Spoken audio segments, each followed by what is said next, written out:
Assalamualaikum warahmatullahi wabarakatuh. Bismillah walhamdulillah wassalatu wassalamu ala rasulillah Sayyidina Muhammad ibn Abdullah sallallahu alaihi wasallam wa ala alihi wa sahbihi wa man tabi'ahu wa nasrahu wa wala haula wala quwata illa billah. Ulama anal kiram wa khususan Habib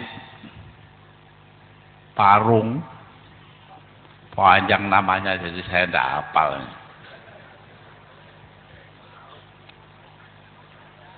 Yang mulia Sohibul Bait Bapak Kiai Nur Kholis, saya ini tidak lihat jadi tidak tahu siapa saja yang datang ke sini. Ya, tadi saya ke sini datang dengan Haji Mufrodi, itu saja yang tahu. Lainnya itu saya serahkan kepada antum semualah. Tidak ada yang khusus.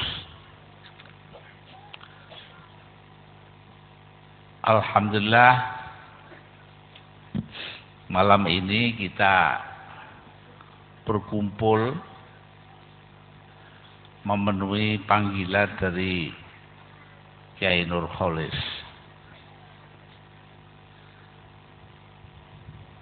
Tadi saya diceritani orang, ada yang nanya katanya, ya Kiai juga di Jeporo ini. Ada apa kok Gus Dur ini tiap-tiap datang ke Kali Pucang? Ya saya bilang simpel saja. Karena Kiai Nur Kholis ini orang yang ikhlas, itu saja. Jadi karena itu saya tidak ragu-ragu datang kemari. Karena keikhlasan itu adalah segala-galanya bagi saya. Itu yang paling pokok. Kita semua ini kan apa yang dikatakan oleh kaum Torekot, diantaranya ya antum semua. Apa itu? Ya simpel saja bagi kita itu. Idfin wujudaka fi ardil khumul, kuburkan dirimu dalam bumi kekosongan. Ini katanya Syarhul Hikam. Saya ini goblok, tidak bisa ngaji, cuma hikam toh. Ada dikatakan oleh Ibnu Athaillah As-Sakandari yang betul-betul jadi pegangan saya. Al-man'u ainul ata. Pencegahan itulah pemberian terbaik. Loh.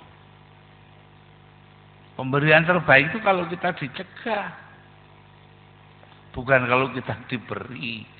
Namanya kalau memberi, semua yang kita minta diberi namanya ngelulu. Dilulu, dicoba. Tapi justru dicegah itulah pemberian tertinggi.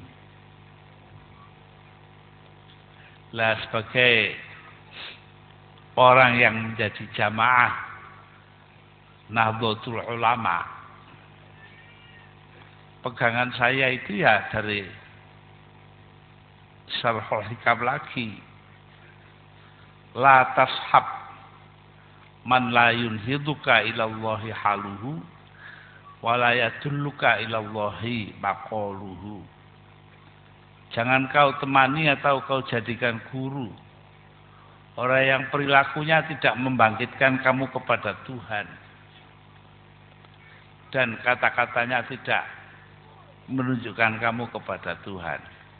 Lu siapa yang perilakunya jadi contoh bagi kita itu kepada Tuhan? Ya tidak lain tidak bukan adalah ulama secara keseluruhan. Walaupun zaman sekarang ada ulama politik sapi turute, tapi ulama-ulama yang betul-betul masih ikhlas itulah yang kita pegangi. Kalau pakai istilah saya, ulama kampung, kiai kampung itulah yang menghidupi pesantren, yang ngisi pengajian-pengajian, yang mempertahankan madrasah, yang ngisi masjid-masjid dengan pengajian-pengajian dan sebagainya. Mereka itulah yang harus kita perhatikan, bukannya ulama yang ada di DPR. Itu sih kita tidak usah terlalu melihat mereka lah. Golek sing ikhlas saya wis. Nah, inilah para hadirin dan hadirat yang saya pegangi. Ya kadang-kadang secara guyon itu bisa aja kita main-main ya.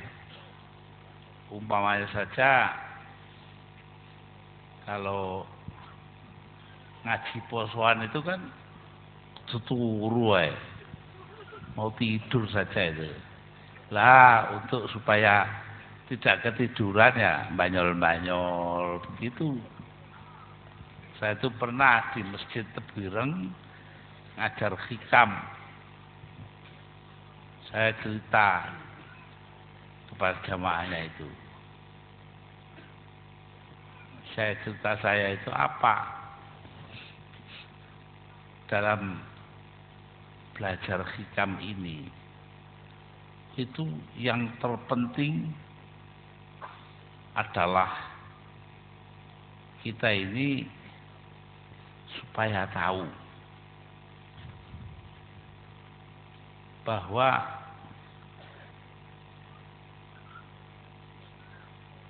suruh, siapa yang tidak tahu suruh itu ya daun yang untuk nyendoki bubur itu loh.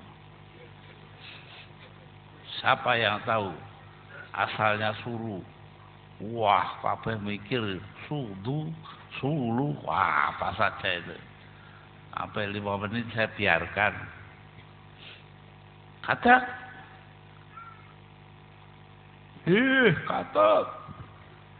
suruh kok digoleki bingung-bingung. Suri asalnya ya godhong gedang. Daun japi itu suruh. Lah ini untuk mencegah jangan ngantuk kan begitu. Nah para hadirin dan hadirat, situasi kita demikian ini mengingatkan saya bahwa pada tahun 1928 lahirlah sebuah majalah 1928, pokoknya sebuah pirang tahun sampai saiki. Namanya Suara NU, sekarang sudah mati.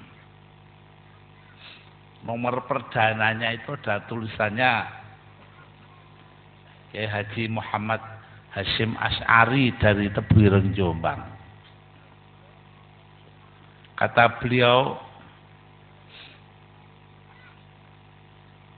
bahwa beduk itu ada dalilnya di hadis, yaitu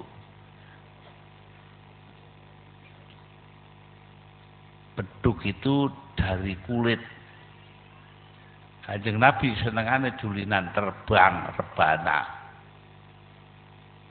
Jadi karena itu boleh pakai terbang, pakai beduk dan sebagainya. Lah kentongan itu dari kayu, tidak ada dalilnya blas. Karena itu saya minta jangan dipakai untuk memanggil sholat, azan dan qomat itu. Ternyata ada jawabannya. Sebulan kemudian di Suara NU nomor 2 itu ada jawaban dari Wakil Rois Akbar Kiai Fakih Mas Kumambang Gresik. Beliau mengatakan Kiai Hasyim ini lupa. Dasar-dasarnya NU itu ada 4. 1 Quran, 2 hadis, 3 ijma', 4 kias. Lah, kentongan dari kayu itu dikiaskan kepada beduk. Kalau memang Kiai Hasyim NU betul, ya tentu dia bisa menerima kita pakai kentongan kayu. Setelah seminggu terbit Suara NU kedua ini, Kiai Hasyim memanggil kiai-kiai sak Jombang, santri-santri senior ke Masjid Tebireng. Di sana dia minta dibacakan baik tulisan dia maupun tulisannya Kiai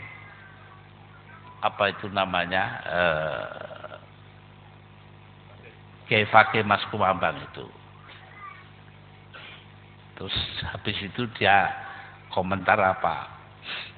Betul, Kiai Fakih Mas Kumambang nulis seperti itu. Karenanya siapa yang nurut saya itu tidak pakai kentongan ya tidak apa-apa. Lah yang pakai kentongan juga tidak apa-apa. Karena ini semua dasarnya ada. Lalu selesai mengatakan demikian, beberapa bulan kemudian dia diundang ke tempatnya Wakil Rois Akbar itu untuk muludan. Nah, 3 hari sebelum beliau datang di Kabupaten Gresik, utusannya Kiai Fakih Mas Kumambang itu keliling sak kabupaten. Dan keliling kepada pondok-pondok, masjid-masjid, langgar-langgar. Selama Kiai Hasyim ada di daerah Kabupaten Gresik, tolong kentongan diturunkan dan tidak dipakai. Coba. Ngono iki lho. Dua-duanya itu saling menghargai satu sama lain. Ya. Lah padahal ya dua-duanya bisa begitu itu kan karena belajar bareng di Pondok Termas, tempatnya Kiai Mahfud Dimyati almarhum. Jadi begitu. Dulu suasana kita itu saling menghargai satu sama lain, bukan seperti sekarang. Isine liyane muring-muring karo kancane, ndak ene liyane. Nah, inilah yang terpenting ini. Maka itu saya rasa kita harus merasa bersyukur masih punya kiai. Ada yang seperti Habib kita ini, ada yang seperti Kiai Nurholis. Tidak tahu lagi model mana lagi, saya tidak tahu ya. Pokoknya kiai pirang-pirang mari wes.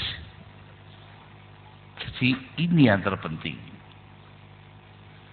Sebab kalau kita melihat apa yang diperlukan Indonesia sekarang ini adalah pihak yang menegakkan akhlak, yang bermoral. Dan ini hanya ada pada kiai. Orientasi pembangunan kita, ya kiai itu bukan karena apa-apa, karena akhlaknya itu loh. Sekarang orang korupsi, ya kan nyolong itu, malah dengan bangga lah, kan ciloko. Maka itu pembangunan kita semua kembali diserahkan kepada harus kita serahkan kepada para kiai. Artinya para ulama yang bermoral, sehingga tidak ada korupsi, tidak ada ya sembarang kali lah.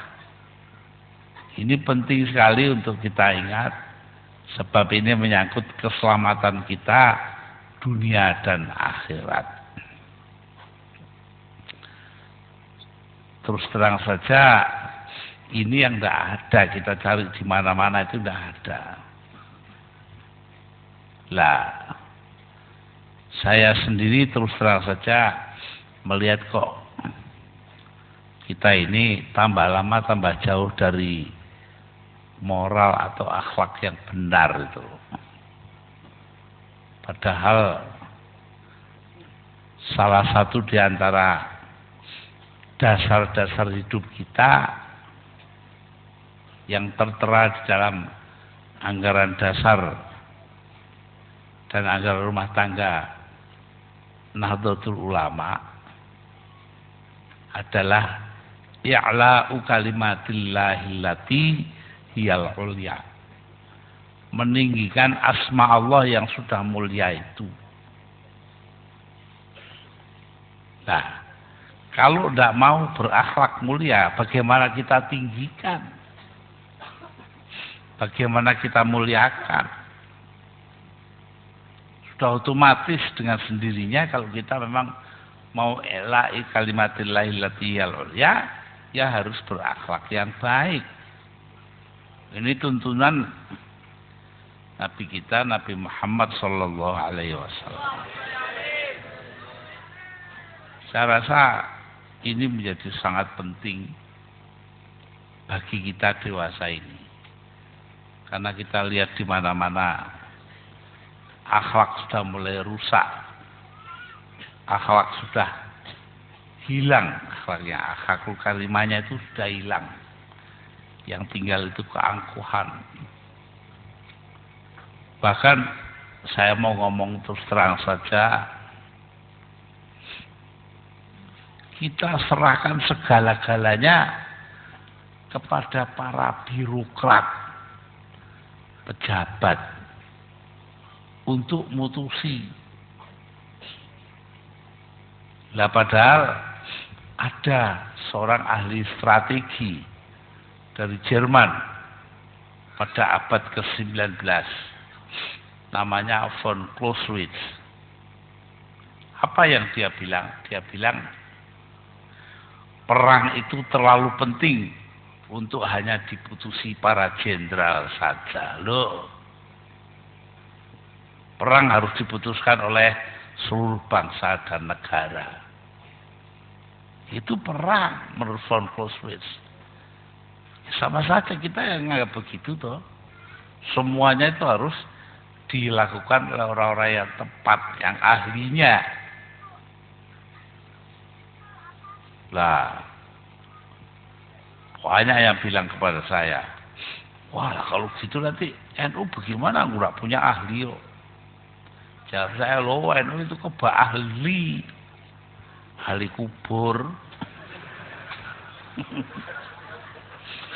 Sebab toh kita akan mati, akan ke kuburan. Karena itu ya kalian seperti inilah yang harus kita miliki. Artinya kita merasakan pentingnya arti dikubur itu.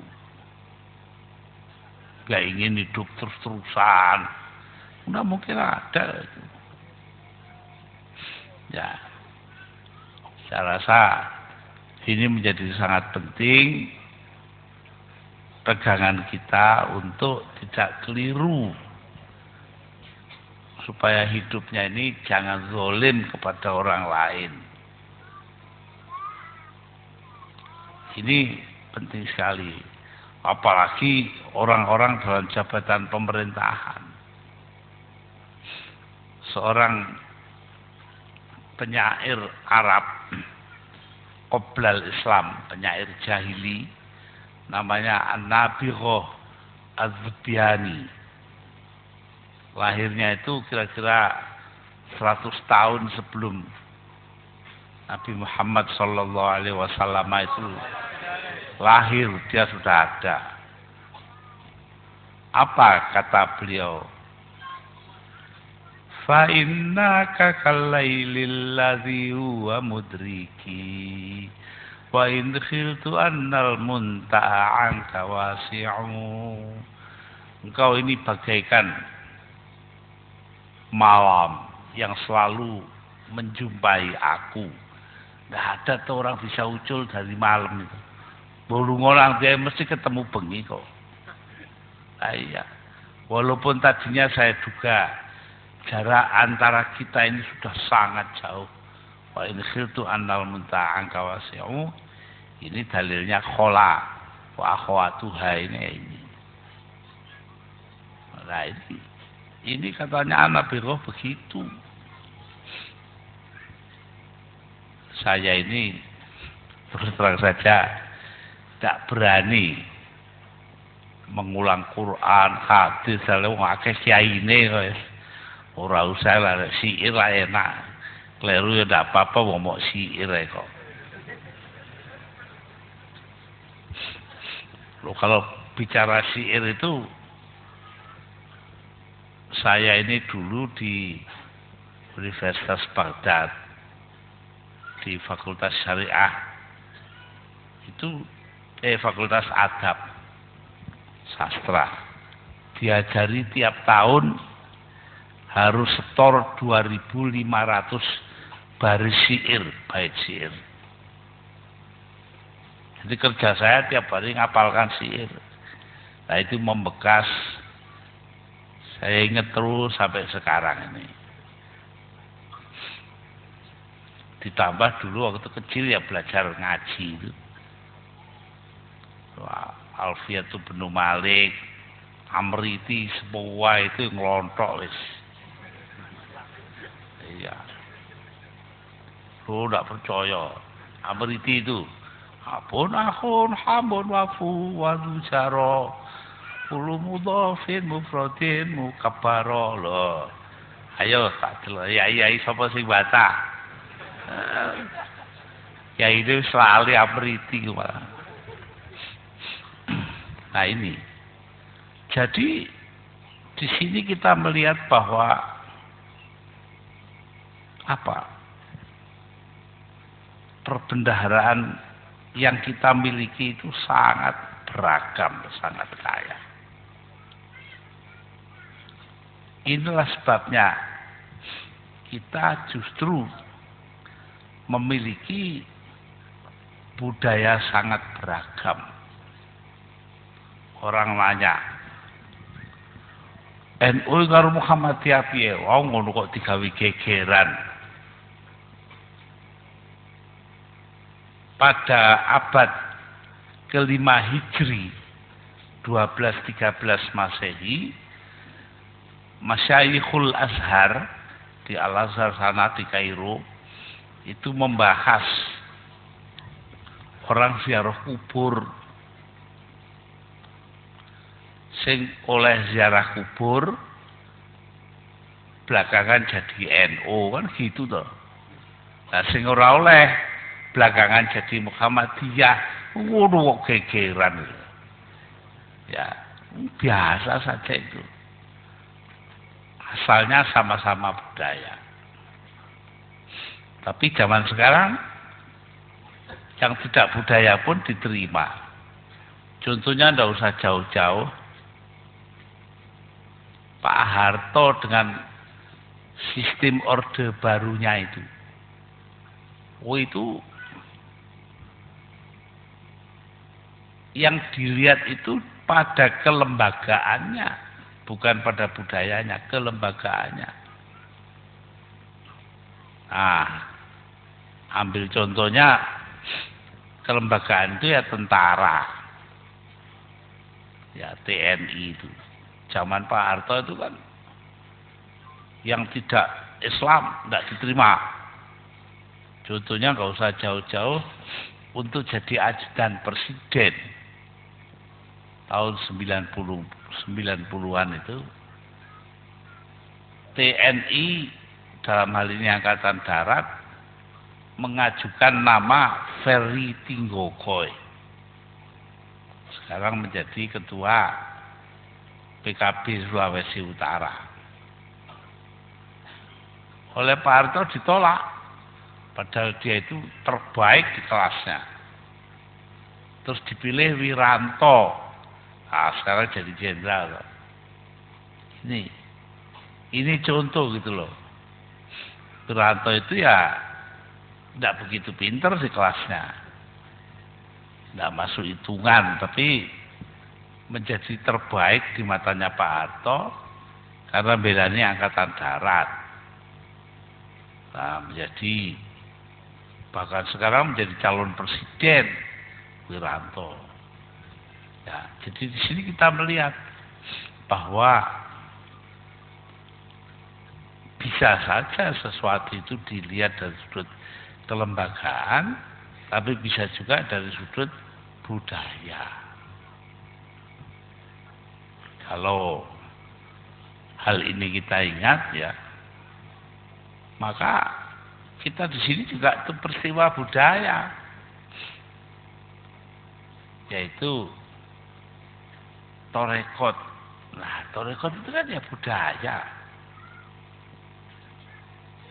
Ya ada agama, tapi dilihat dari budaya ya budaya.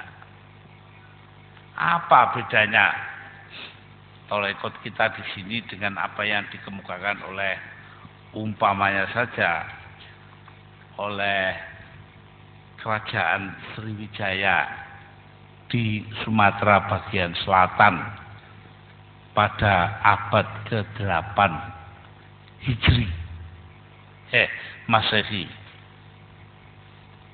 Waktu itu mereka mengirimkan tentara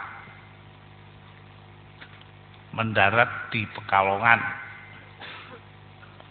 Dari Pekalongan naik ke gunung Keras, Kajen, Sapi Turute, terus lewat daerah Wonosobo sekarang, Gunung Dieng. Sampai di sana ketemu dengan kerajaan namanya Kalingga. Para ahli sejarah mengatakan Kalingga I. Ini kerajaan Hindu. Dibiarkan saja, tidak dipaksa masuk Buddha. Orang-orang Buddha itu cuma liwat saja ke Borobudur, Muntilan. Di sana membangun Candi Borobudur. Candi Borobudur dibangun dalam abad ke-9-10. Itu orang-orang yang membangun candi ditinggal di sana. Selebihnya berangkat ke Jogja. Di sana mendirikan kerajaan Kalingga II, kerajaan Buddha. Jadi ada kerajaan Kalingga pertama itu Hindu, kerajaan Kalingga II itu Buddha. 1 abad kemudian sudah berdiri Candi Roro Jonggrang di Prambanan. Nah, di Prambanan itu candi itu sudah Hindu Buddha, sudah lain. Ya, dibiarkan saja, ya biar aja. Akhirnya wong Hindunya muring-muring, Buddhanya muring-muring. Lalu orang-orang Hindu Buddha di Prambanan itu pindah ke timur di bawah pimpinan Prabu Dharmawangsa. Di daerah Kediri yang kemudian bernama Ndoho dengan Prabu Airlangga, mereka tinggal selama 2 abad. Habis itu mereka pindah ke Singosari, utaranya Malang. Di sana Ken Arok, Tunggul Ametung dan lain-lain. Nah, pada akhirnya digantikan oleh kerajaan Mojopahit. Di mana Mojopahit? Mojopahit itu yang mendirikan adalah Raden Wijaya, seorang Muslim. Mendirikannya di mana? Di pinggir Sungai Berantas, daerah yang namanya Terik. Nah, kalau saya sih membacanya ya, Terik itu tarekat toh. Karena Raden Wijaya itu seorang tarekat. Dia dilindungi oleh Angkatan Laut Tiongkok yang waktu itu sudah Islam semua. Lah, kita melihat bangsa kita begitu beragam-ragam ini budaya dan politiknya, maka tidak heran kalau munculnya sekarang ini sudah luar biasa. Muncullah NU, muncullah Muhammadiyah, muncullah yang lain-lain, Wasliyah umpamanya. Pada waktu tahun 1912,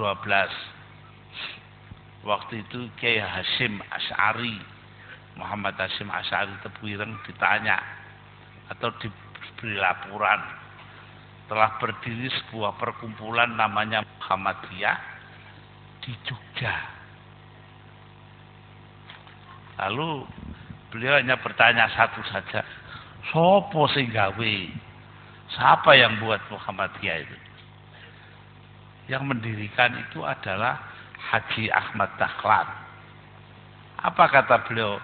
Haji Ahmad Dahlan, coba dilihat apa itu yang dulu mondok bareng saya di tempatnya Kiai Soleh Darat di Semarang.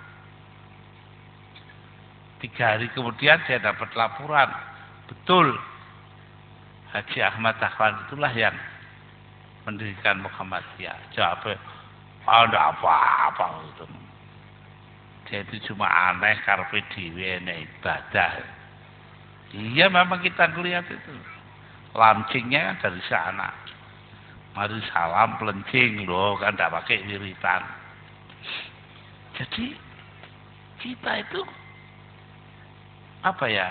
dari dulu itu ya selalu berpegang kepada kenyataan akhlaknya kiai itu mengandung moralitas yang tinggi. Karena itu kita tetap ikut kiai, tidak ikut siapa-siapa. Sekarang dengan krisis politik yang berarti krisis kepercayaan, itu kita dengan sendirinya ingat lagi kepada kiai kampung, kiai yang menghidupi madrasah-madrasah, ngisi pengajian-pengajian, memanfaatkan masjid dan sebagainya itu, pondok-pondok pesantren dan seterusnya, dan menjadi contoh bagi masyarakat dalam hal akhlaknya dan ilmunya. Ini yang terpenting yang harus kita ambil dari para kiai. Para hadirin dan hadirat, coba tuh kalau kita ingat bagaimana akhlaknya kiai ya. Ada pujian yang paling penting itu yang biasanya dibawakan orang di waktu maghrib, di langgar atau di masjid sambil nunggu datangnya imam. Apa katanya? Ilahilas tulil firdau si ala wala aqwa ala naril jahimi fahabli taubatau waghfir dhunubi fa innaka firuz zambil azibi. Ya. Wahai Tuhan, aku ini tidak pantas masuk surga. Wala aku ala nari jahimi, tapi saya juga tidak kuat dengan panasnya api neraka. Karena itu fahabak li taubata wa firdzunubi, karena itu berikan kepadaku kemampuan bertobat atas segala dosa-dosaku. Fa innaka ghafirudz dzambil azimi, karena hanya engkaulah yang dapat mengampuni dosa-dosa yang besar.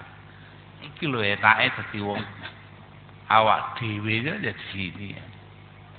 Karena apa? Karena masih bisa minta ampun kepada Allah Subhanahu wa taala. Jajal dadi wong Mu'tazilah, gak enak ampun sudah.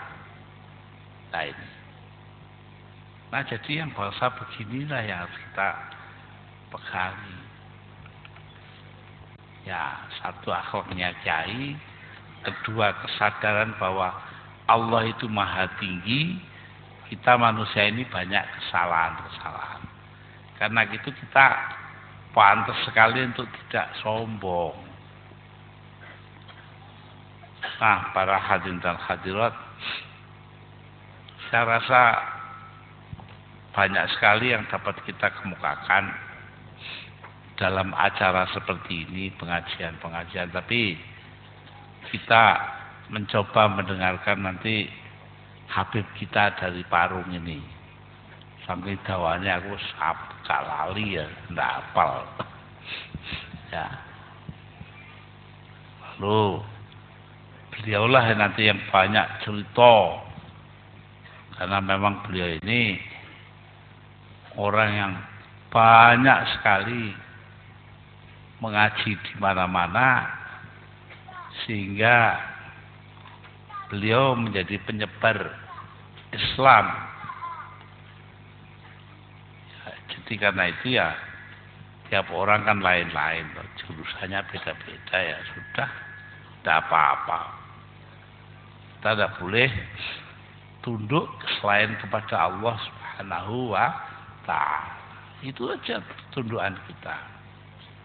Lalu kita mencontoh pada tahun 2006 saya ini diundang oleh Menteri Pertahanan Amerika Serikat waktu itu, disuruh membawa makalah dalam sebuah seminar di di gedung atau di kompleks Akademi Angkatan Udara di Denver, Colorado, di Amerika Serikat. Saya jawab, saya ini belum boleh jauh-jauh oleh dokter, baru sampai di Jakarta dan Indonesia sajalah. Lalu dia jawab lagi lewat anak buahnya, "Wis tulung direkam sajalah pidatonya itu." Direkam dengan televisi. Nah, saya pidato 7 menit, kultum itu loh, kuliah hitung menit. Nah, sebab saya tahu kalau orang Amerika di pidato ini suwe-suwe ya tidak kuat. Nah, waktu itu berbicara tentang cara-cara untuk menghadapi kaum muslim fundamentalis. Saya bilang, kalau boleh saya usul untuk tidak dihadapi orang-orang fundamentalis itu, tapi diajak ngomong, dijak berdialog. Kenapa? Karena kalau kita hadapi, itu artinya saya harus menganggap mereka ghairu muslim. Lah itu tidak bisa. Diapa-apakan tidak bisa. Saya ini percaya betul kepada Nabi kita, Nabi Muhammad SAW. Beliau mengatakan apa? Beliau mengatakan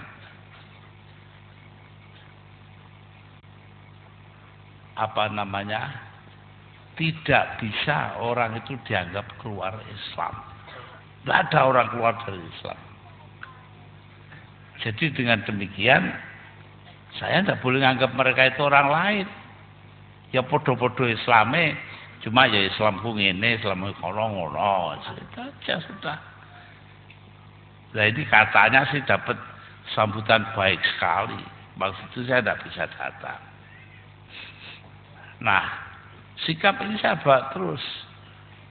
Saya pernah ditanyai orang, ya apa dengan Abu Bakar Basir? Saya jawab, kalau pertanyaannya ini pertanyaan yang sifatnya dia ini muslim apa tidak, saya belum muslim. Dulur saya itu kok. Yang saya tentang itu bukan orangnya tapi tindakannya. Nah tindakan itu ditentang dengan cara apa? Dihukum. Kalau dia menjadi teroris ya dihukum. Selesai hukum ya sudah, selesai keluar. Nanti neror lagi, tangkap lagi, kan begitu. Nah, itu sampai sekarang saya pegang masih. Apalagi dia orang Jombang, sama dengan saya apa ini. Dia lahirnya di Mojoagung. Nah, jadi sikap semacam inilah yang harus kita pertahankan mati-matian. Kita jangan lalu merasa diri itu benar sendiri, orang lain salah semua, itu tidak boleh. Kita niru yang ikhlas sajalah seperti Kiai Nurholis itu. Nah, jadi saya rasa hal-hal semacam inilah yang perlu kita perhatikan. Mudah-mudahan kita bisa mempertahankan keragaman kita.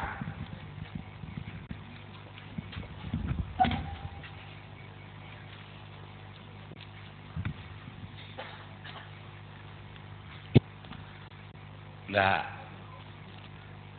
kita ini memang banyak modelnya, itu banyak sekali. Tidak usah khawatir lah. Ini Islam sing nggak bisa cara Arab itu ya enak. Baru-baru ini saya ke Klaten. Di sana tempatnya Ki Ageng Pandanaran dikubur. Jalan kakinya tok itu 2 kilo. Sana dia itu sebetulnya seorang kejawen. Jadi orang kepercayaan lah. Tapi muridnya Sunan Kalijogo loh, ahli syariah.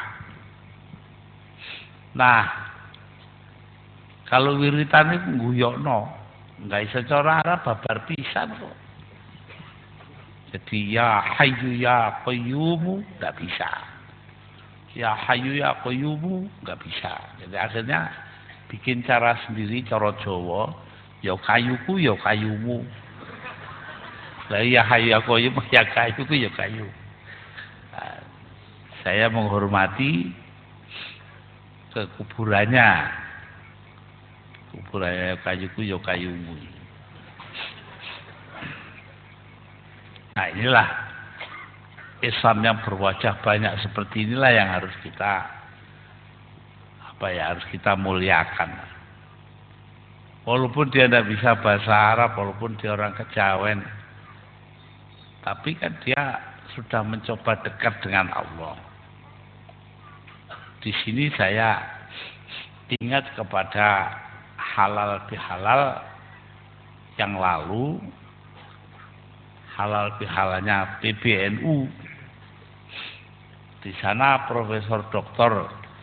Said Akil Siraj itu mengupas ayat Quran. Apa yang dikupas itu? Inna khalaqnakum min dzakari wa unsa wa ja'alnakum syu'uban wa qabaila lita'arafu. Sesungguhnya telah kuciptakan kalian dalam bentuk lelaki dan perempuan. Kujadikan kalian berbangsa-bangsa dan bersuku-suku agar saling mengenal, lita'arofu, bukan saling berbunuhan. Nah, terusannya itu loh. Inna akramakum indallahi atqakum. Sesungguhnya yang paling mulia di antara kalian adalah orang yang paling bertakwa. Katanya Profesor Dr. Said Akil Siraj, ayat itu yang inna akramakum indallahi atqakum itu tidak hanya untuk orang Islam saja, tapi setiap orang yang yakin akan kebenaran Allah Subhanahu wa ta'ala. Ya, jadi ini pokok sekali. Saya renungkan, ya Allah, Pak Said ini benar-benar sudah mendekati pengertian yang benar ya kayak begini ini. Nah, saya rasa para hadirin dan hadirat yang seperti itulah yang harus kita ikuti. Wajah longgar tapi bersikap tegas. Tegas itu bukan keras. Tegas itu punya pendirian. Nah, pendirian kita Allah wahid. Bahwa Nabi Muhammad itu utusannya Allah dan sebagainya. Walaupun dia berpandangan begini begitu, selama tidak nyimpang dari ajaran Islam kan selesai udah. Baru-baru ini di Muara Tewe di Kalimantan Tengah, saya ditanya orang, terbuat itu panggung, tanyai orang, kenapa sampean kok nerima ajaran Ahmadiyah? Dan saya jelaskan, enggak, saya itu enggak ngerti kok ajaran Ahmadiyah itu apa ya enggak tahu. Apalagi yang lain kayak Mu'tazilah, Kristen barang sekarang. Hanya saja, nah ini, menurut Undang-Undang Dasar 1945, maka hak-hak dari warga negara Indonesia itu harus dilindungi. Jadi minoritas apapun harus dilindungi. Ini pokok. Lah kenapa Undang-Undang Dasar 45? Loh, dulu Profesor Dr. Amin Rais waktu jadi ketua MPR itu lupa bahwa amandemen MPR ini harus diundangkan kalau mau jalan. Ternyata lupa tidak diundangkan. Karena itu kita kalau coro wong bodon-bodon ngono ae itu kalau lupa ya kembali kepada yang sebelumnya, Undang-Undang Dasar 1945. Loh. Jadi saya enggak kok tahu ini tahu itu ya tidak. Yang penting haknya. Dulu waktu saya dilengserkan, orang mau ribut mempertahankan saya pakai darah ini apa itu. Saya bilang enggak usah. Karena itu menyangkut diri saya pribadi, saya bilang enggak usah aja lah. Mosok gegeran karena saya itu. Tapi sekarang ini lain.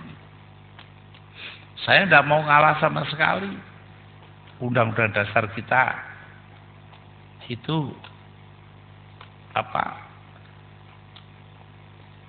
arahnya kemerdekaan kita ini, pembangunan kita ini haruslah benar, karena itu menyangkut kepentingan bangsa dan negara, bukan pribadi.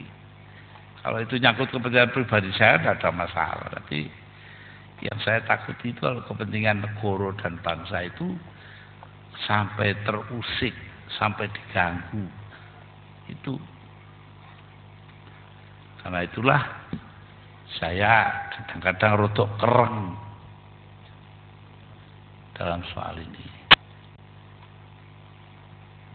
Saya rasa hal-hal semacam itulah yang perlu kita pikirkan lebih jauh. Nanti kita dengarkan pengajian Habib Mahdi Assegaf yang sudah jauh-jauh datang dari Parung di Jakarta untuk memberikan pengajian. Saya sendiri nanti itu mungkin di tengah-tengah itu saya pergi dulu karena memang tidak kuat lama-lama. Saya ini lagi sakit ya, jadi agak banyak istirahat. Saya rasa demikianlah. Nutup ini sing angel. Dulu gampang dulu. Zaman dulu loh ya. NU itu ada wabillahi taufik wal hidayah. Selesai. Tahu-tahu dipinjam Golkar. Dan tidak dikembalikan lagi. Bahkan sekarang dipinjamkan kepada birokrasi pemerintahan. Di mana-mana dengerin pidatonya bupati-bupati apa itu kan ya. Wabillahi taufik wal hidayah.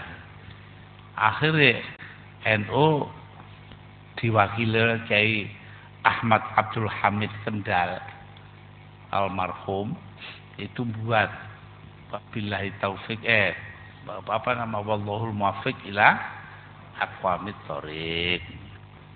Itu kan kayak Ahmad Abdul Hamid, orang yang sopan. Kalau saya ndak, pokoknya nyilih ya kudu dibalekin. Lah supaya orang lain tidak bisa saya tambahi. Wabillahi taufik wal hidayah waridho wal inayah. Wassalamualaikum warahmatullahi wabarakatuh.